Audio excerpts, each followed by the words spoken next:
రేవంత్ రెడ్డి గారు, బట్టి విక్రమార్క గారు పడుతున్న శ్రమను మేము చూస్తున్నాం. మొత్తం ఇంట్లో డాక్టరేట్ అందుకున్న డాక్టర్ అద్దేశ్ దయాకర్ గారు ఎమ్మెల్సీ గారు, అలాగే వేదిక పైన వివిధ హోదాలో ఉన్న పెద్దలకు, అలాగే పార్టీలో వివిధ హోదాలో ఉన్న పెద్దలకు, పార్టీకి ఎప్పుడు కూడా గుండెకాయలాంటి ఉండే నా కాంగ్రెస్ పార్టీ కుటుంబ సభ్యులందరూ కూడా పేరు పేరున నమస్కారం చేస్తున్నాను. ఆ పార్లమెంట్ పరిధిలో 7 నియోజకవర్గాలు ఉంటే 6 నియోజకవర్గాల్లో లీడ్లో ఉంది. ఈ మహాదేవకోట నియోజకవర్గం వరకు ఆ ఒక్క దగ్గరే 1,00,000 పైచీలకు మెజార్టీ భారతీయ జనతా పార్టీ అక్కడికి వచ్చి మనోడు 35,000కు ఓడిపోవడానికి గల కారణమైనటువంటి వాటిని వివరంగా రాహుల్ గాంధీ గారు చూపెట్టినటువంటి బయనాన్ని మనం చూడడం జరిగింది. అందులో 44,000 ఓట్లు ఇన్వాలిడ్ అని, 30,000 ఓట్లు ఫామ్ 6లో మన కొత్తగా ఓట్లు చేసుకున్న వారిని లేకుండానే చేసుకున్నారని, ఓట్లు లేకుండా ఉన్నటువంటివి మనకు అన్ని కూడా సాక్ష్యాధారాలతో చూపెట్టడం. అంటే ఒకవేళ ఇలాంటి కార్యక్రమాలు మనం చేసి ఉండకపోతే భారతీయ జనతా పార్టీ ప్రభుత్వం కాకుండా దేశంలో కాంగ్రెస్ పార్టీ ప్రభుత్వం ఏర్పడి రాహుల్ గాంధీ గారు ఇండియా కూడా నుంచి ప్రధానమంత్రి అయ్యే దాన్ని వాళ్ళు చేసినటువంటి దాన్ని మనం ఈరోజు చెప్పడం జరుగుతుంది. ఈ విషయాన్ని దేశ ప్రజలు కూడా నమ్ముతున్న మీద మన ప్రాంతంలో కూడా భారతీయ జనతా పార్టీ చేస్తున్నటువంటి అంశాలను ఎప్పటికప్పుడు చెప్పేటువంటి కార్యక్రమం భారత్ జోడలో ఏదైతే ఈ దేశంలో జరుగుతున్నటువంటి అన్యాయాన్ని, అక్రమాలను, వివక్షతను, అసమానతను రాహుల్ గాంధీ గారి పాదయాత్రలు కన్యాకుమారి నుంచి కాశ్మీర్ కానీ, మణిపూర్ నుంచి ముంబై వరకు కానీ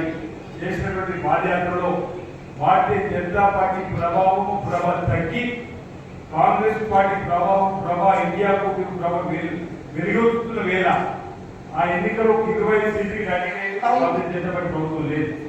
ఒక 20 సీట్లతో ఈరోజు వాళ్ళ అధికారంలో వచ్చినటువంటి తీరు ఈరోజు దేశ ప్రజలందరూ ఆలోచిస్తున్న వేళ భారతీయ జనతా పార్టీ ప్రభావం నానాడికి జరుగుతున్న సందర్భాన్ని ఈరోజు చెప్పేటువంటి ప్రయత్నం మనం ఈరోజు రాహుల్ గాంధీ గారి నాయకత్వం చేయడం జరుగుతుంది. ఈ అంశాన్ని మనం బాగా చెప్పాల్సిన అవసరం ఉంది.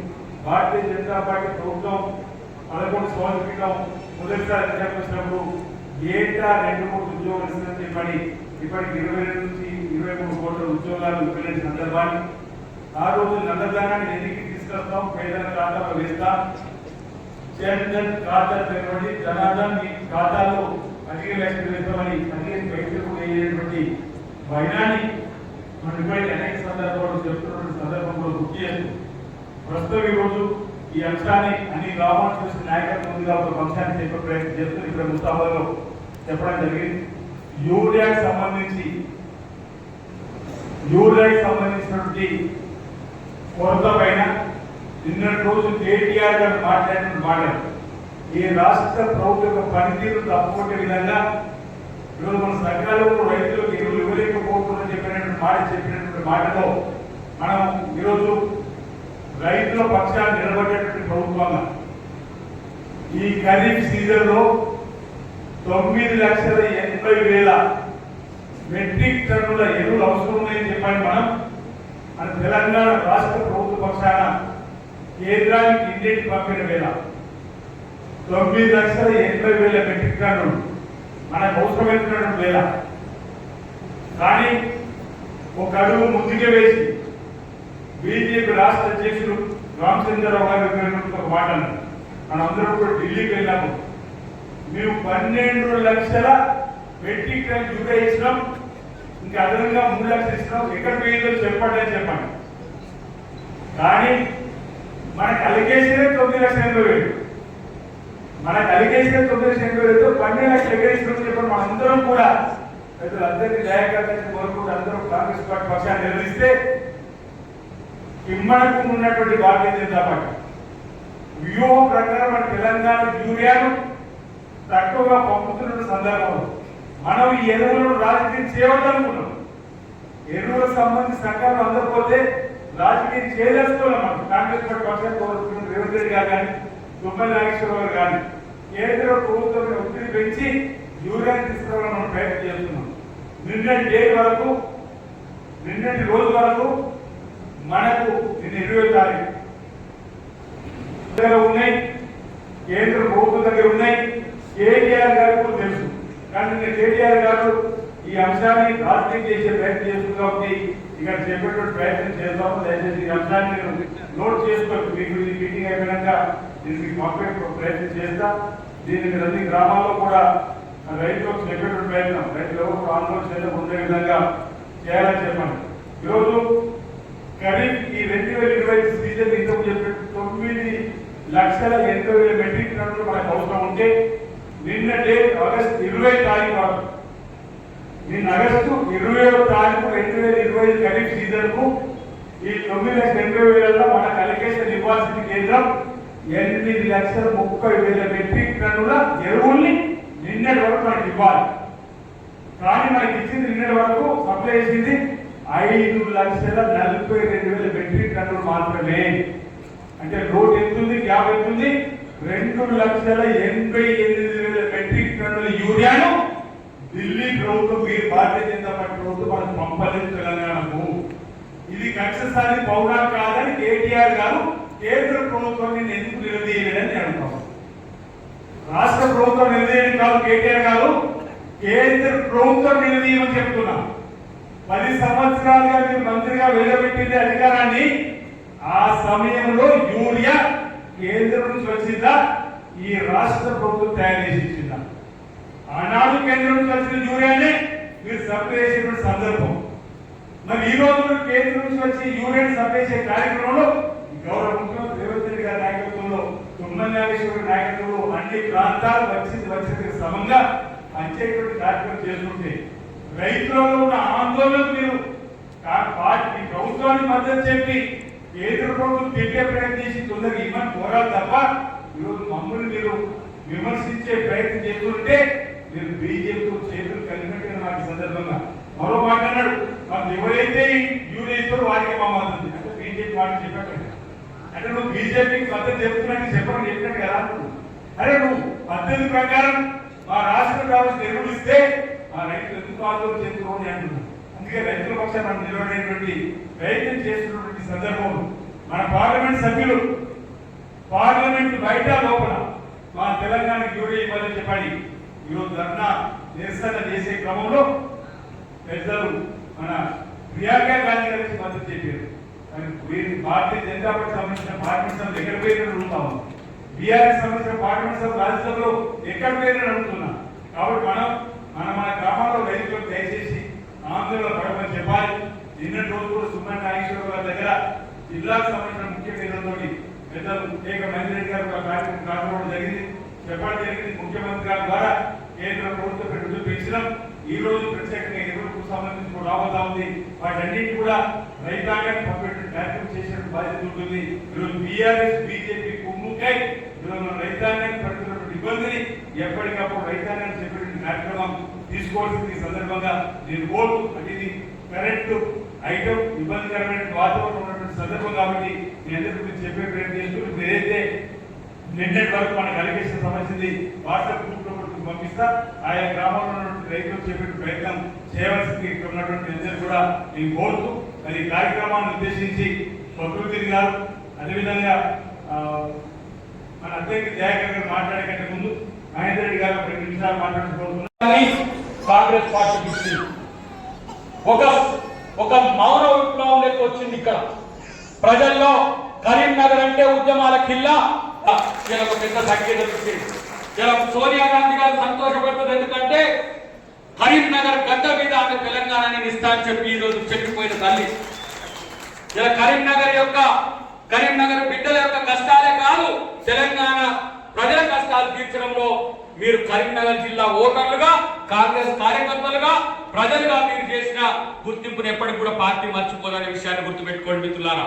ఎందుకంటే దాంట్లో మీ అదృష్టాన్ని వెతుకోవడంలో మా పాత్రను పెంచుకునే ప్రయత్నం చేయండి. వేదిక మీద ఉన్న పెద్ద మీరందరూ కూడా ఇప్పటి నుంచి ఆ కార్యక్రమాల్లో ఉండండి. పార్టీని బలోపేతం చేయండి. పార్టీ ద్వారా వచ్చే అవకాశాలను తెలంగాణ రాష్ట్రంలో పెంచాల్సిన పాత్ర మన అందరితో మేము అందరం ఉంటాం.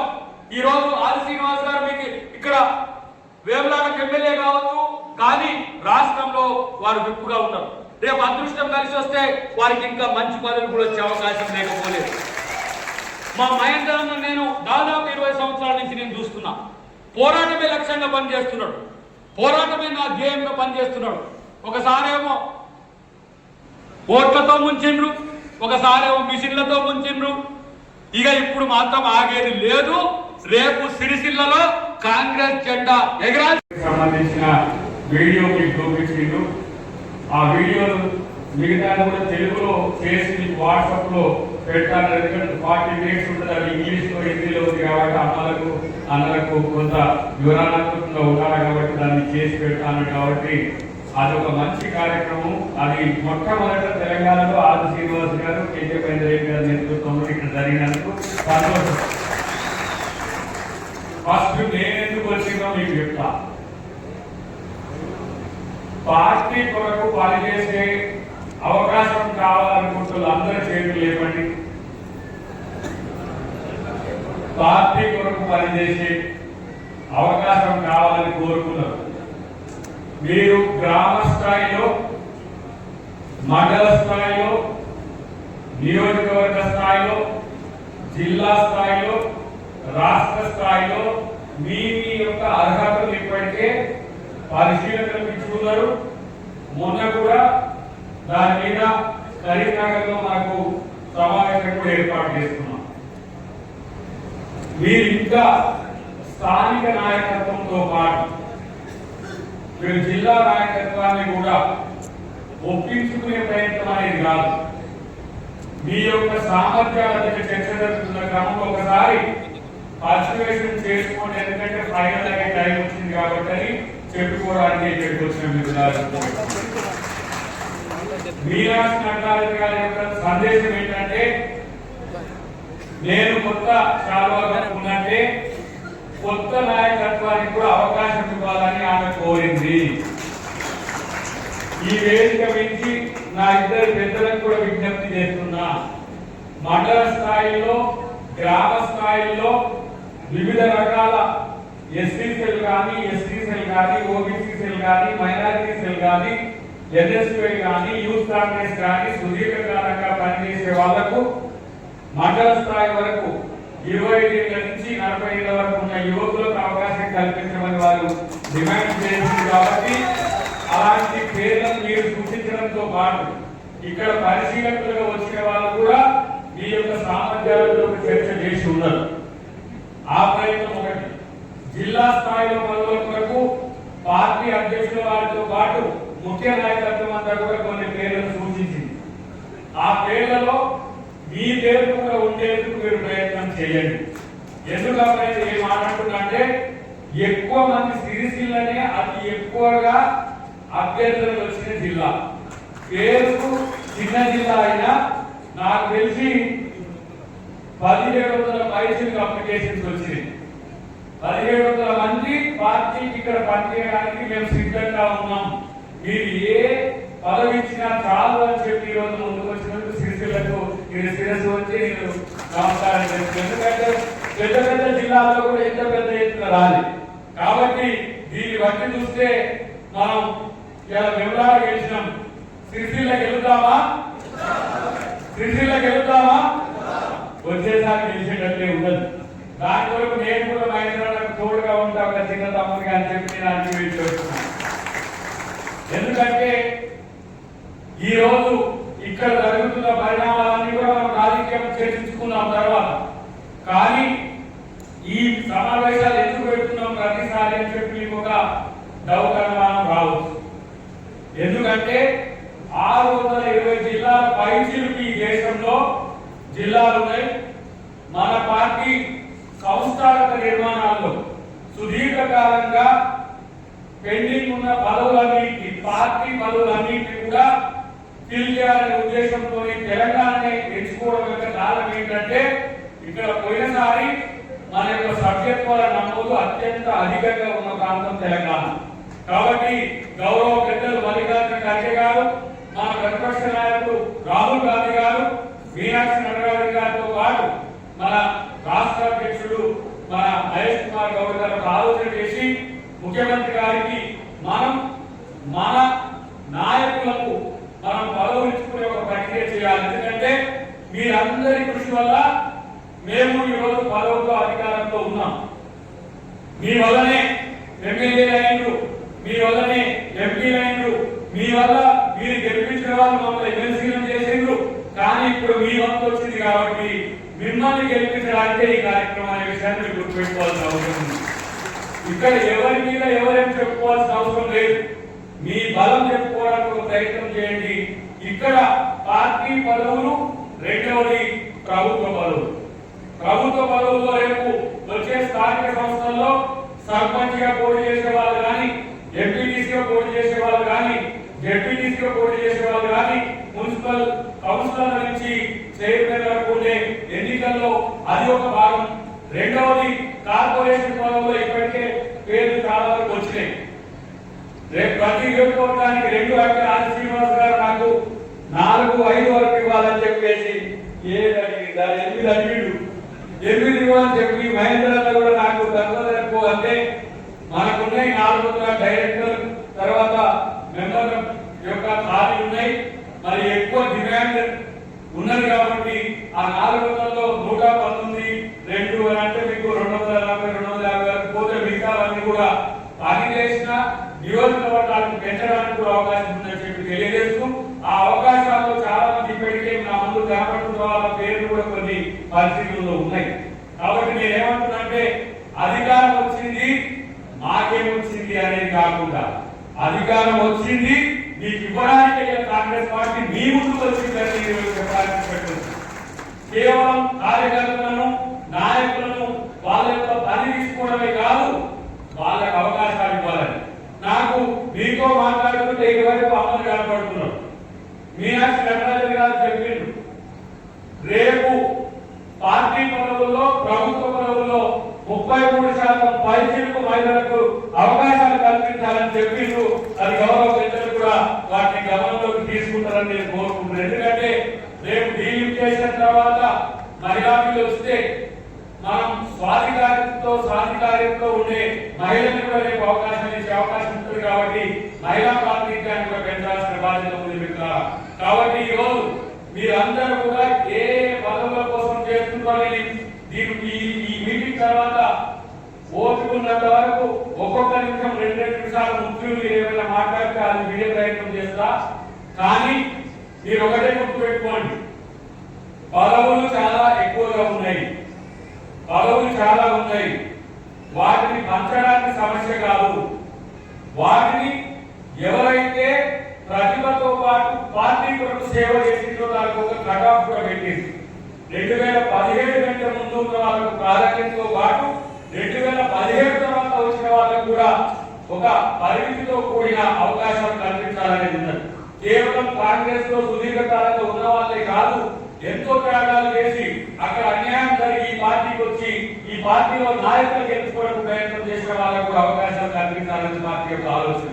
కాబట్టి ఆ అవకాశాలు తీసుకోవడానికి మీరు సిద్ధంగా ఉండాలని చెప్పి తెలియజేస్తున్నారు.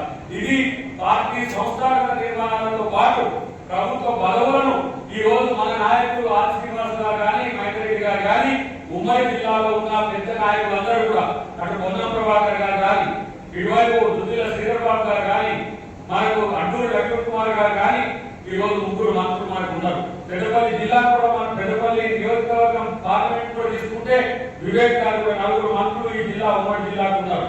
నేను ఒకటే స్టేట్మెంట్ ఇస్తున్నా, ఉమ్మడి జిల్లాలో పార్టీ కొరకు, పార్టీ విచారధార కొరకు పనిచేసిన ప్రతి కార్యకర్తకి ఈరోజు అవకాశం ఇవ్వడమే కాంగ్రెస్ పార్టీ యొక్క లక్ష్యం. ఇలా కొత్త వాళ్ళని కాదు, సుదీర్ఘకాలంగా అసలు సభ్య సమాజంలో ఇన్ని రోజుల నుంచి ఈ పార్టీలో పనిచేసుకుంటూ పదవులు రాకపోయినా పార్టీ కొరకు పనిచేస్తున్నారు, వాళ్ళకు న్యాయం జరిగిందనే విధంగా ప్రయత్నం చేయడమే మా యొక్క లక్ష్యంగా ఈ రోజు మీ ముందు చెప్పడం జరుగుతున్నది. సిరిసిల్ల ప్రాంతంలో గత కొద్ది ఏళ్లుగా ఇక్కడ అధికారం లేకపోవడం వల్ల ఇక్కడ ఆ రోజు ఇప్పుడు ప్రతిపక్ష నాయకుడి కొడుకు ఆ రోజు మంత్రిగా ఉన్న ఎవరు కేటీఆర్ సంబంధించిన సమస్యలన్నీ కూడా నాకు తెలుసు. కాబట్టి మీ అందరికీ కూడా ప్రత్యేకంగా అవకాశాలు కల్పించాలని నేను నా నోట్లో పెట్టాలని చెప్పి కూడా మీ అందరికీ నేను వాదిస్తున్నాను. ఎందుకంటే మా శ్రీరంగ ఇప్పుడున్నాడు, తనకు అధికారం ఉన్నది, కొన్ని అవకాశాలు మరింత పెంచుకొని ముఖ్యమంత్రి గారితో కూడా తను అడిగి తెచ్చుకోగలరు. మా హైదరాబాద్ సహకరించాల్సిన అవసరం ఆదిశీలనకు ఉన్నది, మాకు కూడా ఉందని చెప్పి నేను భావిస్తున్నాను. ఇది పార్టీకి సంబంధించిన అంశం. రాజకీయాల విషయం వచ్చినప్పుడు మాట్లాడాల్సిన అవసరం ఉన్నది. ఇలా ఓట్ చోరీ చూసినాం. ఓట్ చోరీలో ఓట్ల దొంగలు అందరికీ ఎటువైపు మాట్లాడుతున్నారు అంటే, మీ కాడ కూడా పోటీ చేసిండ్రు, మీరెంతా గెలిచిండ్రు అంటారు. ఇప్పుడు తెలంగాణలో మీరు కూడా గెలిచింది కదా, ఓట్ చోరీ చేసింది అని ఒక ఆయన అంటున్నాడు. ఒరే ఆయన, మీరు ఓట్ చోరీ చేయకపోతే నాకు 90 సీట్లు రా బాబు. మీరు ఓట్ల దొంగలు కాకుంటే మీరు టెలిఫోన్ ట్యాపింగ్ లో ఎన్ని అకృత్యాలు చేసిందో ఇంకో నెలలో 2 నెలల్లో వస్తాయి. ఎవరిని బెదిరించిండ్రు, ఎవరిని ఇరుగుతున్నారు, ఎవరికి పైసలు ఇచ్చిండ్రు, ఎవరి పైసలు పట్టుకున్నారు, ఇవన్నీ కూడా తెలుస్తాయి. కానీ నేను 2018 ఎన్నికల్లో నేను బాధితుడు ఒక తరహా, అన్న బాధితుడు ఇంకొక తరహా, ఇంకొక బాధితుడు ఇక్కడ ఉన్నాడు. నేను ముగ్గురు బాధితులమే. ఎందుకంటే 1050 ఓట్ల తేడా వచ్చింది నా ఎన్నికల్లో. పోలైన ఓట్లు 100 ఓట్లు ఉంటే 110 ఓట్లు ఎట్లా పోలేదు అని ఇప్పటికీ నా ప్రశ్న సుప్రీంకోర్టులో ఉన్నది. 2018లో తెలంగాణని మోడీ ఎంచుకున్నాడు మోడల్గా. ఎందుకంటే ఇంకొక ఎదురుగా ఇక్కడ ఉన్నాడు కాబట్టి ఏదో దొంగతనం మంచిగా చేస్తారని ఇక్కడ దొంగతనానికి సాక్ష్యంగా వెళ్ళింది ఏంటి? వీవీప్యాట్ ఒక స్లిప్. వీవీప్యాట్ లో ఎన్ని ఓట్లు మనం వేస్తే అన్ని ఓట్లు దాంట్లో రావాలి. నా దాంట్లో 1050 ఓట్లు తేడా వచ్చినాయి. 20 ఈవీఎంలు జరగొట్టింది. ఇప్పటికి నా కోర్టులో కేసు కోర్టులో ఉన్నది. అది బెస్ట్ ఉదాహరణ ఉన్నది. ఆ రోజు మేము ఏం మాట్లాడినామో రాహుల్ గాంధీ గారికి ఒక నోట్ ఇచ్చాం, 7 పేజీల నోట్ ఇచ్చాం. హర్యానాలో జరిగింది. 40 మంది క్యాండిడేట్ గా సుప్రీంకోర్టు ఆశ్రయించి హైకోర్టు వేసింది. ఇలా 5 నెలల కాలంలో 1 కోటి ఓట్లు పెరిగాయి మహారాష్ట్రలో. విచిత్రం ఏంటంటే శివసేన ఒరిజినల్ పార్టీ పార్టీ లేదు, శరద్ పవార్ ఎన్సీపీ పార్టీ లేదు. ఇక్కడి నుంచి విడిపోయి వెళ్ళకున్నది. 1 కోటి ఓట్లు 5 నెలల్లో ఎక్కడ పుట్టుకొచ్చినాయి. ఇలా మాధవపూర్ చెప్పిన మా దగ్గర అధికారంగా మా దగ్గర ఇన్ఛార్జ్ చేసింది. ఒక నియోజకవర్గంలో 1 సంవత్సరంలో 1 లక్ష పైసలు ఓట్లు వచ్చే చెప్పమంటే అది నీ కార్డు పెట్ట వేసిన చెప్పాడు. నీ కార్డు కూడా దొంగోట్లు పడ్డాడు. దొంగోట్లు పట్టడానికి ఈజీ సమాధానం చెప్పాలి. మరి ఆ బీజేపీ సమాధానం చెప్తున్నావు. నేను ఒకటే మాట్లాడుతున్నా, 8 ఎమ్మెల్యే సీట్లు గెలిచిన బీజేపీ రాష్ట్రంలో 8 ఎంపీ సీట్లు ఎట్లా గెలిచింది? 36 ఎమ్మెల్యే సీట్లు గెలిచిన బీఆర్ఎస్ 1 సీటు రాకుండా ఎట్లా పోయింది? బీఆర్ఎస్ సీట్లు కొట్టేసిన తీర్పు అనుకుంటున్నాడు బీఆర్ఎస్ వాడు. ఇది అసలు ఇక్కడ అది ఏమన్నాడు? ఇప్పుడు ఓట్ల చోరీ మీద మాట్లాడట్లే, యూరియా మీద. ఎందుకంటే జస్టిస్ సుదర్శన్ రెడ్డి గారిని మనము ఉపరాష్ట్రపతి అభ్యర్థిగా, ఒక తెలుగు బిడ్డ, తెలంగాణ బిడ్డ, ఒక సామాన్య రైతు కుటుంబంలో పెట్టిన ఒక బిడ్డని మనం ఎలా ఉపరాష్ట్రపతి అభ్యర్థిగా పెట్టాం. తెలంగాణ వారి బీసీ రిజర్వేషన్ల బిల్లు కోసం ఎక్స్పర్ట్స్ కమిటీ చైర్మన్ ఆయన. బీసీలకు చట్టసభలో స్థానిక సంస్థల్లో రిజర్వేషన్ ఇవ్వాలని బలంగా నమ్మే ఒక న్యాయ కోవిడు ఆయన. దాదాపు 2-3 రాష్ట్రాల్లో చీఫ్ జస్టిస్ చేసిండు, మనకు సుప్రీంకోర్టు జస్టిస్ కూడా చేసిండు. ఉపరాష్ట్రపతి కానీ రాష్ట్రపతి కానీ రాజకీయాలకు అతీతంగా ఉండాలని చెప్పి అలా ఇండియా కూటమి ఒక మంచి నాయకుడు వెళ్తే మాకు యూరియా ఇస్తే యూరియా ఇచ్చిన కోర్టు వేస్తామంటూ ఇప్పుడు ఏమని చెప్పాలి? ఈ కేటీఆర్ ఇక్కడ సిరిసిలో ఓట్లు వేసి పెట్టారు. ఏమంటే యూరియా ఏమని ప్రశ్నించలేదు. యూరియా ఇస్తే మేము బీజేపీ ఓట్లు వేస్తామంటున్నారు. అంటే దొంగలు ఓట్లు పడుతున్నట్టు మీరు ఒకసారి గమనించండి. చంద్రబాబు నాయుడు బీజేపీ, పవన్ కళ్యాణ్ బీజేపీ, ఇంకొకరు ఎవరు? జగన్. ఈ జగన్ చంద్రబాబు మరడు, జగన్ బీజేపీ, ఇక్కడ కేసీఆర్ బీజేపీ. ఇవన్నీ ఎన్ని కేసులు? మాకు బీజేపీ ఏం సంబంధం లేదంటారు. మాకు బీజేపీకి ఏం సంబంధం లేనప్పుడు బీజేపీ ఓట్లు ఎట్టి ఎందుకు వేస్తున్నట్టు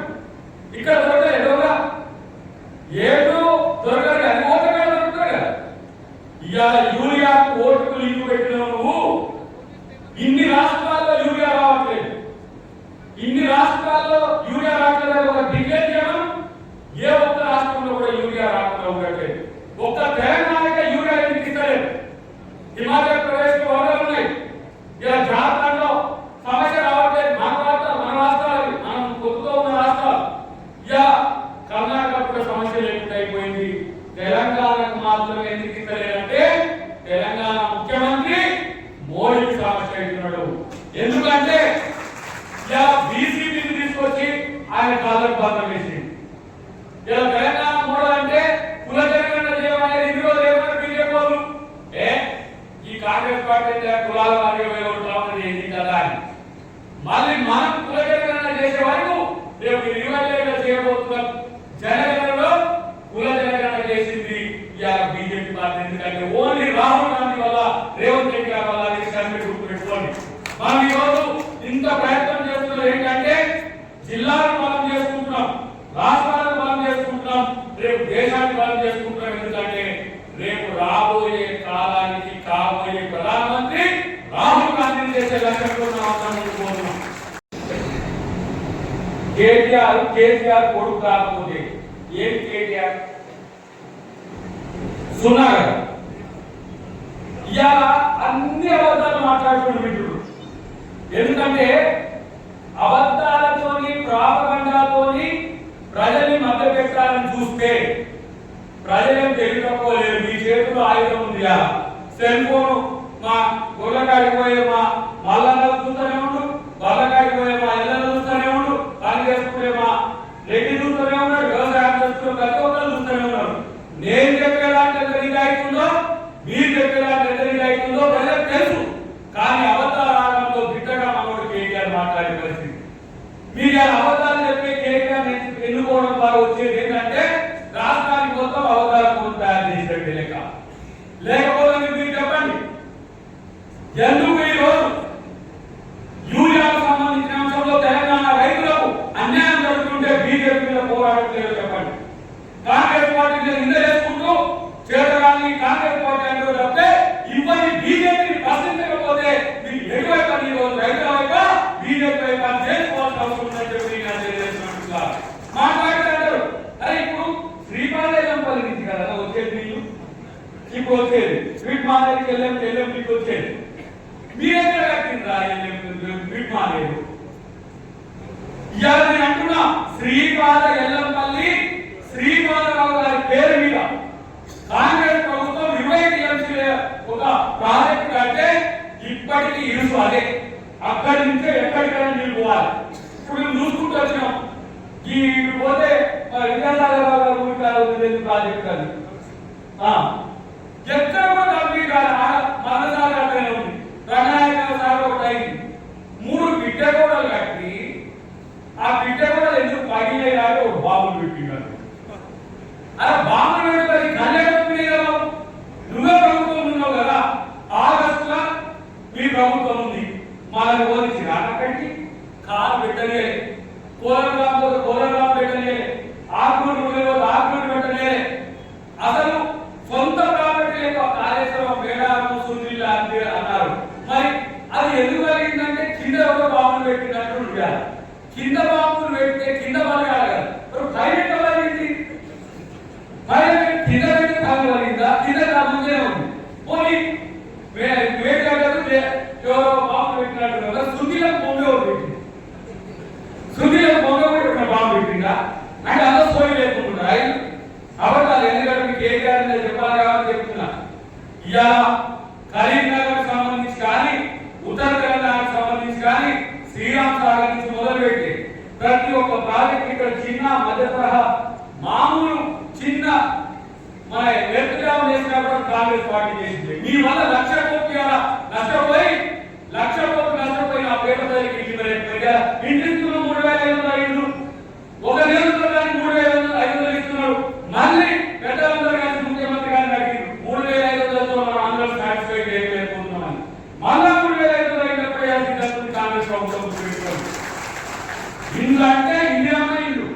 మేము కట్టిన ఇల్లే ఇప్పటికీ ఆదిలాబాద్ నుంచి అలంపూర్ వరకు పడుతున్నాయి. కాండూరు నుంచి 20 అలవాటు కాంగ్రెస్ ప్రభుత్వం చేసిన యొక్క గొప్పతనం